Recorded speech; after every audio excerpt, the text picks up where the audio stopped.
Magandang buhay! Welcome po dito sa Myra's Home Cooking.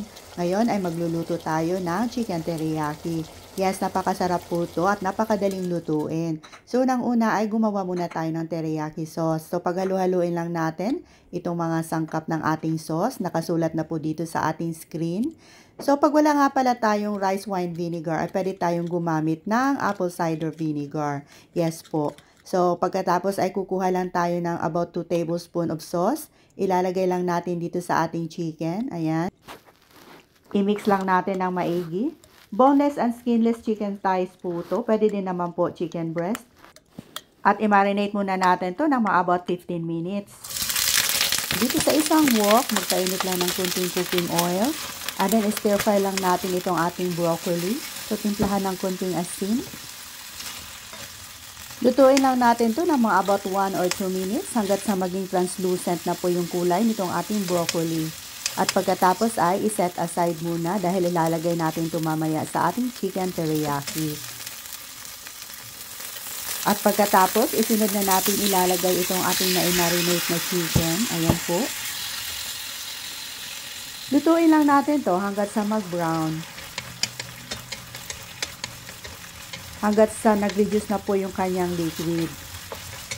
At pag ganyan na po, na lumabas na po yung kanyang natural oil, ay ilalagay na natin itong ating mga aromatics. Bawang, sibuyas. So, continue cooking lang po ng mga about 1 or 2 minutes. Nilagyan din natin ng konting ground pepper. So, ipagpatuloy lang po ang pagluto. Para maluto ng bahagya ay nilagyan din natin ng konting tubig. So, mga about 1/3 cup lang po. So, continue cooking lang po ng mga about 3 to 5 minutes. At pagkatapos ay ilalagay na natin itong ating nagawang teriyaki sauce. So, paghalu-haluin lang natin. Hanggat sa yung sauce ay medyo lumapot na po. At pagkatapos ay ilalagay na natin itong ating broccoli. So, dahan-dahan lang po ang paghalo ng mga 2 o 3 beses.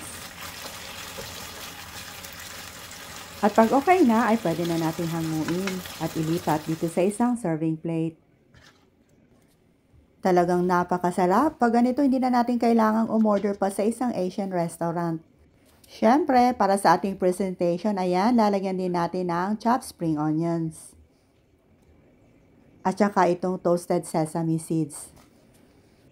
At pagkatapos ay pwede na natin itong iserve. So, itry nyo na din itong lutuin mga Ma'am Shay. Siguradong magugustuhan nyo din po at ng buong pamilya. So, tara, kain po tayo. Maraming salamat!